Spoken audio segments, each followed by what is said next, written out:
హరీష్ రావు గారు నోటికి వచ్చినట్టు మాట్లాడుతున్నారు. మీరు ఛాలెంజ్ చేయడానికి రేవంత్ రెడ్డి అనే దాకా పోవాల్సిన అవసరం లేదు. పార్టీ కార్యకర్తలుగా, పార్టీ నాయకులుగా మేము మిమ్మల్ని ప్రశ్నిస్తున్నాం. ముందు మా ప్రశ్నలకు సమాధానం చెప్పండి. 9.5 ఏళ్లు పరిపాలిస్తే రైతులను బిచ్చగాళ్ళం చేసినట్టు చేసి రుణమాఫీ చేయకుండా వేసిన రైతు బంధు కూడా అపాత్రదానం చేస్తూ అర్హులైన రైతులకు అందకుండా ఇష్టం వచ్చినట్టు మీరు రైతు బంధును వాడుకున్నారు. అమరవీరుల విషయానికి వస్తేనైతే ఇంకా అసలు ఏ అమరవీరుల కుటుంబానికి మీరు న్యాయం చేసిండ్రు?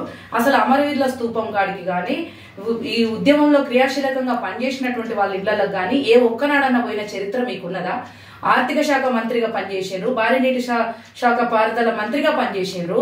ఇన్ని చేసి కూడా కాళేశ్వరం అవినీతి మీ కళ్ళం కూడా కనబడతా ఉన్నది. మీరు చేసిన తప్పులను కప్పిపుచ్చుకోవడానికి, మీ అవినీతిని కప్పిపుచ్చుకోవడానికి, మీ పరిపాలనలో ఉన్న డొల్లతనాన్ని కప్పిపుచ్చుకోవడానికి ఇవాళ మీ నోటికి వచ్చినట్టు మాట్లాడుతూ ఉన్నారు. రైతుల మీద ముసలి కన్నీరు గారుస్తా ఉన్నారు. ఇవాళ అమరవీరుల కుటుంబాల గురించి మాట్లాడుతూ ఉన్నారు, పద్ధతి మాటలు మాట్లాడుతూ ఉన్నారు. ఇవాళ మీరు మాట్లాడే ప్రతి మాట తెలంగాణ సమాజం అర్థం చేసుకుంటా ఉన్నది. మీ పరిపాలనలో ఉన్న లొసుగులన్నీ ప్రజలకు అర్థమైనాయి కాబట్టే మిమ్మల్ని గద్దె దించిండ్రు. ఆ విషయాన్ని గుర్తెరిగి నడుచుకోండి.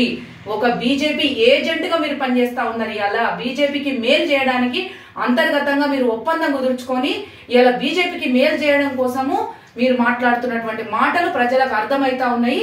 పేదల ప్రభుత్వం, ప్రజల ప్రభుత్వం, ఇలా ప్రజాపాలన నడుస్తా ఉన్నది. ఒక డైనమిక్ గా పనిచేస్తున్నటువంటి రేవంత్ అన్నకు ఛాలెంజ్ చేసేటువంటి స్థాయి మీకు లేదు.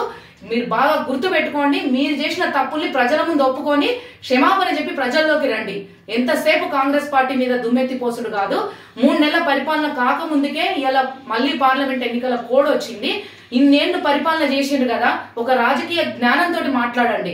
అంత అజ్ఞానంతో మాట్లాడితే ఇక్కడ ప్రజలేం ఎట్టిగా లేరు, ప్రజలు చాలా స్పృహతో ఉన్నారనేటువంటి విషయాన్ని అర్థం చేసుకొని మీరు రేవంత్ అన్నకు ఛాలెంజ్ విసురుడు కాదు, మేము ఛాలెంజ్ విసురుతున్నాం. ముందు మా ఆర్ట్స్ కాలేజ్ కాడికి రండి. ఎక్కడికో వద్దు, మా ఆర్ట్స్ కాలేజ్ కాడికి, ఉస్మానియా యూనివర్సిటీ ఆర్ట్స్ కాలేజ్ కాడికి రండి. వచ్చి అప్పుడు మీరు చెప్పండి మీ పరిపాలన ఉన్నటువంటి గొప్పతనం ఏంటో, మీరు ప్రజలకు చేసింది ఏంటో అప్పుడు చెప్పండి. అప్పుడు మాట్లాడదాం.